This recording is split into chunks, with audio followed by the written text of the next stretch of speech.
नमस्कार दोस्तों, आज के इस वीडियो में मैं आपको बताऊंगी कि माता तुलसी की पूजा किस मंत्र से की जाती है और सर्वप्रथम तुलसी माता की पूजा किसने की। इस प्रकार से नारद जी द्वारा पूछे जाने पर भगवान श्री कृष्ण ने उन्हें तुलसी के पूजन का महत्व एवं नित्य तुलसी के सामने बोले जाने वाले महामंत्र के बारे में बताया है। और श्री कृष्ण जी कहते हैं कि जो भी स्त्री प्रतिदिन तुलसी के समक्ष इस मंत्र का उच्चारण करेगी वो सौभाग्यशाली बनेगी। जो भी पुरुष तुलसी माता के सामने इस मंत्र का उच्चारण करेगा उसे अच्छे धन की प्राप्ति होगी। और जिस घर के सामने नित्य तुलसी माता की पूजा की जाएगी उस घर में साक्षात माता लक्ष्मी का वास होगा। तुलसी माता का यह मंत्र राज कल्प तरु है। यह समस्त फलों को प्रदान करने वाला है और जो भी तुलसी माता के सामने इस मंत्र का उच्चारण करेगा उसे संपूर्ण सिद्धियां प्राप्त होंगी। सर्वप्रथम तुलसी की पूजा भगवान श्री हरि विष्णु द्वारा की गई थी। घी के दीपक, धूप, सिंदूर, चंदन, नैवेद्य एवं पुष्प आदि से भगवान श्री हरि ने तुलसी माता की पूजा की थी। और श्री कृष्ण जी कहते हैं, इस प्रकार से जो भी मनुष्य माता तुलसी का पूजन करेगा उसके सभी जन्मों के पाप नष्ट हो जाएंगे और वह व्यक्ति सुख समृद्धि को प्राप्त होगा। और तुलसी माता के नित्य पूजन से एवं मंत्र जाप से व्यक्ति सभी प्रकार के पापों से नष्ट होकर गोलोक में जाता है। जो कार्तिक महीने में श्री हरि विष्णु को तुलसी पत्र अर्पित करता है वह 10,000 गौ के दान का पुण्य प्राप्त करता है। तुलसी माता के पूजन से जिनकी पत्नी ना हो उन्हें पत्नी मिल जाती है और जिसे संतान ना हो वह पुरुष पुत्रवान बन जाता है। रोगी रोगों से मुक्त हो जाता है और भयभीत मनुष्य निर्भय हो जाता है और पापी भी सभी पापों से मुक्त हो जाता है। इस प्रकार से भगवान श्री कृष्ण ने तुलसी का महत्व नारद मुनि को सुनाया था। तो दोस्तों आइए अब जानते हैं तुलसी माता से जुड़ी कुछ महत्वपूर्ण बातें और भगवान श्री कृष्ण के बताए हुए उस महामंत्र के बारे में। तो शास्त्रों के अनुसार तुलसी को जन्म से मृत्यु तक काम आने वाला पौधा माना गया है। घर में तुलसी का पौधा होने से ही चारों ओर का वातावरण शुद्ध हो जाता है और सकारात्मक ऊर्जा का संचार होने लगता है। तुलसी का पौधा न केवल घर की हवा को शुद्ध बनाते हैं बल्कि कई प्रकार के वास्तु दोष को भी नष्ट करते हैं। शास्त्रों के अनुसार तुलसी का पौधा सही दिशा में होना बहुत ही आवश्यक है। यदि तुलसी के पौधे को सही दिशा में न लगाया जाए और यह पौधा गलत दिशा में हो तो कई प्रकार के दोष का निर्माण होता है और तुलसी का पौधा धीरे धीरे सूखने लगता है जिससे घर पर कई प्रकार के संकट आते हैं, क्योंकि गलत दिशा में तुलसी का पौधा घर में नकारात्मकता फैलाते हैं जिसके कारण हमें आर्थिक हानि का सामना करना पड़ता है। तुलसी का पौधा सदैव पूर्व या उत्तर दिशा में ही लगाना चाहिए। तुलसी के पौधे को घर के दक्षिण दिशा में नहीं रखना चाहिए, नहीं तो ये पौधा दक्षिण दिशा से आने वाली नकारात्मक ऊर्जा के कारण जल्द ही सूख जाते हैं और घर परिवार में दुख का वातावरण बना रहता है। अक्सर महिलाएं स्नान करने के बाद अपने बालों को खुले रखकर ही तुलसी को जल देती हैं, लेकिन शास्त्रों में इसे अनुचित माना गया है। तुलसी को भगवान से सदा सुहागन रहने का वरदान मिला है।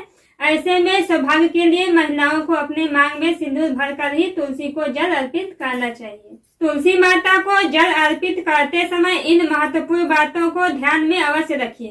पहली बात, तुलसी माता के आसपास जूठा बर्तन, जूते, चप्पल, झाड़ू या कचरा भूल कर भी मत रखिएगा, इससे माता तुलसी का अपमान होता है।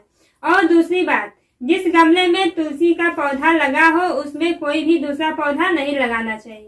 और तुलसी के पौधे में दूध मिला हुआ जल चढ़ाने से ही तुलसी सदा हरी भरी रहती है और घर में सुख समृद्धि बनी रहती है। कई लोग शाम के समय आरती करते समय तुलसी माता को जल भी चढ़ाते हैं, लेकिन ऐसा नहीं करना चाहिए क्योंकि शाम के समय माता तुलसी को जल नहीं चढ़ाना चाहिए और माता तुलसी को स्पर्श भी नहीं करना चाहिए। और तुलसी माता के पास दीपक लगाते समय दीपक के नीचे थोड़े से चावल के दाने अवश्य ही रखने चाहिए, इससे घर में सुख समृद्धि बनी रहती है। और तुलसी माता के पास जल से भरा पात्र भी नहीं रखना चाहिए। तुलसी के पौधे को भूल से भी आप ऐसे जगह पर मत लगाइएगा जहाँ पर की गंदगी हो, क्योंकि इससे माता तुलसी का अपमान होता है। इससे तुलसी के पौधे को गंदगी से हमेशा दूर रखिए, जहाँ पर हमेशा पवित्र वातावरण बना रहे और जहाँ पर साफ सफाई हो, ऐसे जगह पर ही तुलसी का पौधा होना चाहिए। आइए अब आपको बताती हूँ उस महामंत्र के बारे में जो माता तुलसी के पौधे के सामने बोलना चाहिए। तो यदि इससे पहले आपने मेरे चैनल को सब्सक्राइब नहीं किया है तो प्लीज सब्सक्राइब कर लीजिए और बेल आइकन को प्रेस जरूर कीजिएगा ताकि मेरे आने वाले हर वीडियो का नोटिफिकेशन आप तक सबसे पहले पहुंचे। और भगवान श्री कृष्ण जी के अनुसार माता तुलसी के मंत्र इस प्रकार हैं। तुलसी बीज से सरेम, माया बीज से हिमकाय, बीज से क्लीन और वायु बीज से है। इन बीजों को पूर्व में उच्चारण करके इस महामंत्र का जाप प्रतिदिन तुलसी के सामने करना चाहिए। इस मंत्र को प्रतिदिन तुलसी के सामने बोलने से ही हर प्रकार के कार्य में सफलता मिलती है। स्त्रियों को नित्य तुलसी को जल चढ़ाते समय इस मंत्र का जाप करना चाहिए। इसका जाप करने से उनके घर में सारी नकारात्मक ऊर्जा का नाश हो जाता है, घर में सुख समृद्धि बनी रहती है। तो दोस्तों, इस प्रकार से तुलसी माता की पूजा करने से हमें माता लक्ष्मी की कृपा प्राप्त होती है। तो दोस्तों, तुलसी को भगवान विष्णु की अर्धांगिनी माना जाता है, इसलिए माता तुलसी की पूजा करने से भगवान विष्णु की कृपा प्राप्त होती है और माता तुलसी की पूजा करने से घर में सुख, शांति और खुशहाली आती है और साथ ही रोग से भी मुक्ति मिल जाती है। और माता तुलसी की पूजा करने से वातावरण भी शुद्ध हो जाता है और मन भी शांत रहता है। और माता तुलसी के सामने बोले जाने वाले महामंत्र ओम नमः भगवते वासुदेवाय है और इस महामंत्र का अर्थ है, हे भगवान विष्णु, मैं आपको प्रणाम करती हूँ। और मंत्र का जाप करने से भगवान विष्णु की कृपा प्राप्त होती है। तो दोस्तों, अब मैं आपको बताऊंगी तुलसी माता की पूजा विधि के बारे में। तो सबसे पहले तुलसी के पौधे को अच्छे से धोकर साफ कर लीजिएगा। फिर तुलसी के पौधे के सामने एक चौकी आसन बिछा लीजिएगा और उस चौकी पर तुलसी के पौधे के साथ एक जल का कलश, एक दीपक, एक धूप, एक चंदन का टीका और एक फूल की माला और कुछ तुलसी के पत्ते रख लीजिए। फिर तुलसी के पौधे को गंगा जल से स्नान कराइएगा और इसके बाद तुलसी के पौधे पर जल, फूल, चंदन और तुलसी के पत्ते अर्पित कीजिएगा और फिर तुलसी माता के सामने दीपक और धूप बत्ती जलाइएगा और फिर तुलसी माता के सामने भगवान विष्णु की आरती कीजिएगा। और इस बात का ध्यान रखिएगा कि तुलसी पूजन हमेशा सुबह में ही कीजिएगा। तो दोस्तों, हमारी ये वीडियो यहीं पर समाप्त होती है। हमारी ये वीडियो आपको कैसी लगी कमेंट करके जरूर बताइएगा। जय तुलसी माता।